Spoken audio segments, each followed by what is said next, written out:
प्याज रसून तो नहीं खाते हो ना टाइम कितना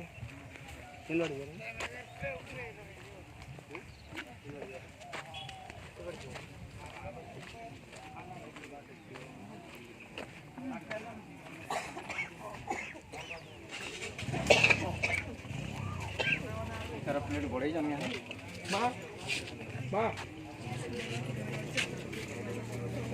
नहीं जूस है ओवर बैग भी नहीं होने